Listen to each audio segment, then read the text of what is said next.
ថ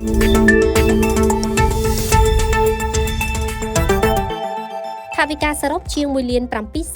អាមេរិកជាការបរិច្ចាគពីថ្នាក់ដឹកនាំនិងសមាជិកនៃសមាគមអង្គការកម្ពុជាចំនួន118រូបត្រូវបានប្រគល់ជូនកាកបាទក្រហមកម្ពុជាក្នុងឱកាសខួបលើកទី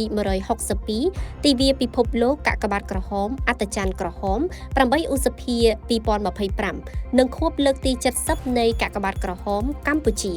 នារសៀលថ្ងៃច័ន្ទ8រោចខែពិសាខឆ្នាំម្សាញ់ស័ព្ទស័កពុទ្ធសករាជ2569ត្រូវនៅថ្ងៃទី19ខែឧសភាឆ្នាំ2025នេះលោកអ្នកអង្គការលីយ៉ុងផាត់ប្រធានសមាគមអង្គការកម្ពុជានិងលោកជំទាវបានដឹកនាំប្រតិភូសមាគមអង្គការកម្ពុជាចំនួន70រូបចូលរួមក្នុងពិធីសន្និសីទនិងប្រគល់ទទួលថវិកាជូនកាកបាទក្រហមកម្ពុជាក្រោមអធិបតីភាពដ៏ខ្ពង់ខ្ពស់លោកជំទាវបណ្ឌិតពេជ្រច័ន្ទមុនីហ៊ុនម៉ាណែតអនុប្រធានអចិន្ត្រៃយ៍កាកបាទក្រហមកម្ពុជាសូមបញ្ជាក់ថានៅឆ្នាំ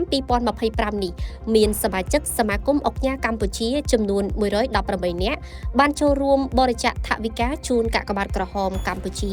តាមរយៈសមាគមដែលមានទឹកប្រាក់សរុប$1,716,666 អាមេរិកក្នុងនោះប្រាក់រៀលសរុបចំនួន$80,035,710 រៀលនិងប្រាក់ដុល្លារសរុបចំនួន$1,696,576 កដកសញ្ញា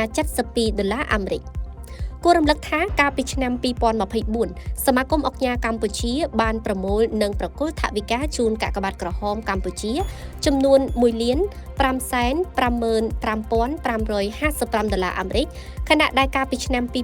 2023បានប្រគល់ជូនចំនួន$1,343,000 អាមេរិក